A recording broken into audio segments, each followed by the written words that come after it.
আসসালামু আলাইকুম ওয়া রাহমাতুল্লাহি ওয়া বারাকাতুহু। আমি হাবিবুল্লাহ, আপনারা দেখছেন জিনের চিকিৎসা মিডিয়া। সম্মানিত ভাই ও বোনেরা, ইনশাআল্লাহ আজ আমি আপনাদেরকে বলে দেওয়ার চেষ্টা করব, রোগীর উপরে যদি জিন সওয়ার হয়, খুবই অত্যাচার করে, কোনোভাবে থামানো যাচ্ছে না, ঘরের জিনিসপাতি ভাঙচুর করতেছে, এটা আমি কি করা যায়? হোক সে কবিরাজ, হোক সে নিজের পরিবারের লোক, পেরেশানি হয়ে যায়, যেটাকে থামাবো কিভাবে? আপনি কবিরাজের কাছে, একটা ইমাম সাহেবের কাছে যাইতে গেলেও তো একটা সময়ের ব্যাপার আছে। এটা আমি তো বিরাট অবস্থা, কারণ এরকম কিছু কিছু রোগী হয় নিঃশ্বাস বন্ধ করে ফেলে, চোখ মুখ উল্টাই দিচ্ছে, গোলটা আনতেছে, বলতেছে যে আমার বুক চাপে ধরছে, গলা চাপে ধরছে, এরকম পরিস্থিতি সৃষ্টি হয়ে যায়। এই পরিস্থিতি যদি সৃষ্টি হয়ে যায়, ওই টাইমে কিভাবে আপনি ওই রোগীটাকে শান্ত করবেন এবং চিকিৎসা পারলে ইনশাআল্লাহ পরিপূর্ণভাবে আপনি সুস্থ করে ফেলবেন। সম্মানিত ভাই, সে উদ্দেশ্যে আজকের আমার এই ভিডিওটি বানানো। তাহলে চলুন কথা না বাড়িয়ে আজকের মূল বিষয় নিয়ে আলোচনা করা যাক। সম্মানিত ভাই, জিনের চিকিৎসা মিডিয়া চ্যানেলটি যদি সাবস্ক্রাইব না করে থাকেন, সাবস্ক্রাইব করে দেন, পাশের বেল আইকনটি বাজিয়ে দেন, অল সিলেক্ট করে দেন। আর যদি আগে থেকে সাবস্ক্রাইব করে থাকেন তাহলে আপনাকে অসংখ্য অসংখ্য ধন্যবাদ। তাহলে চলুন কথা না বাড়িয়ে আজকের মূল বিষয় নিয়ে আলোচনা করা যাক। সম্মানিত ভাই, কথাগুলো খেয়াল করে শুনেন। আপনার পরিবারে জিনের রোগী আছে, হঠাৎ করে জিন তার উপরে সোয়ার হয়ে গেছে, হয়ে যাওয়ার পর তার নিঃশ্বাস বন্ধ করে ফেলতেছে, অথবা রোগী ভারী ঘরে ভাঙচুর করতেছে, ধা বটি নিয়ে দৌড়াচ্ছে।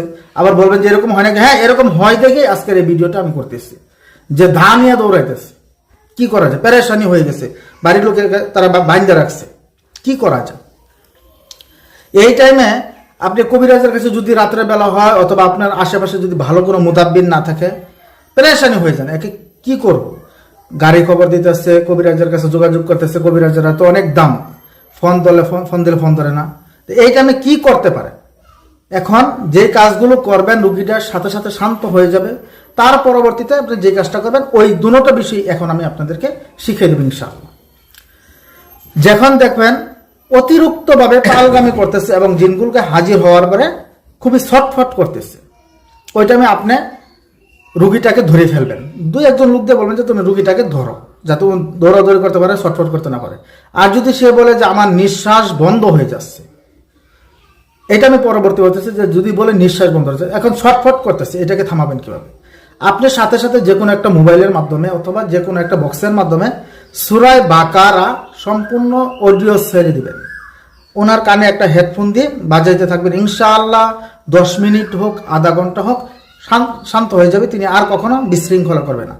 এখন বাজানোর টাইমে যদি তিনি বলে আমার নিঃশ্বাস বন্ধ করে ফেলতেছে, আমাকে শেষ করে ফেলতেছে, আমি নিঃশ্বাস ছাড়তে পারছি, এরকম অনেক ভাব করে, এরকম যদি একটা পরিস্থিতি সৃষ্টি হয়ে যায়, কি করবেন? আজান দিবেন, আজান দিবেন।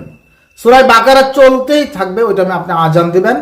আজান দেওয়ার পর সালামুন কাওলাম মির রব্বির রহিম, সালামুন কাওলাম মির রব্বির রহিম পড়বেন এবং থাবা দিবেন।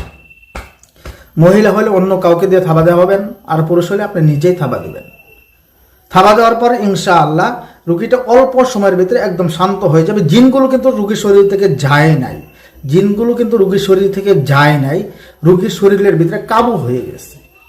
দুইটা কাজ করার কারণে, একটা কি করছেন যে আপনি সূরা বাকারা অডিও শোনাইছেন, সূরা বাকারা অডিও শোনাইছেন, এটা হয়তো বা 10 পৃষ্ঠা 20 পৃষ্ঠা সম্পূর্ণই শোনান, আপনি শোনাইছেন। শোনার পরে তিনি যদি পালগামি করে শান্ত হয়েছে, যদি তিনি বলে যে আমার দুম বন্ধ হয়ে যাচ্ছে, ছটফট করতেছে, ওই টাইমে আজান দিবেন এবং সালামুন কাওলাম মির রব্বির রহিম বলে বলে থাবা দিবেন, জোরে জোরে থাবা দিবেন। ইনশাআল্লাহ শান্ত হয়ে যাবে। শান্ত হওয়ার পর কি বলছি, জিনগুলো যায় নাই, রোগীর ভিতরেই জিনগুলো আছে। এখন আপনি কি করবেন? যদি আপনি অভিজ্ঞ, কখন কোনো কিছু জানেন যে আমি মোটামুটি জানি, অভিজ্ঞ কম, কিন্তু পারি মোটামুটি কাজগুলো করতে পারে, আছে গ্রামে অনেক লোক আছে যে কাজ করতে পারে কিন্তু ভালো অভিজ্ঞ না, আপনি এই দুইটা কাজ করেন, ইনশাআল্লাহ চিকিৎসা মোটামুটি হয়ে যাবে।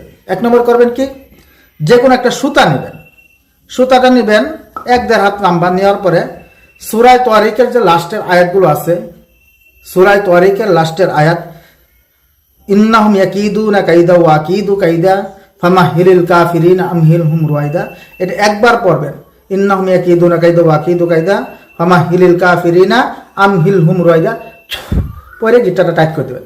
এভাবে 25 বার পড়বেন, 25 বার গিট্টা দেবেন ফুদিয়া।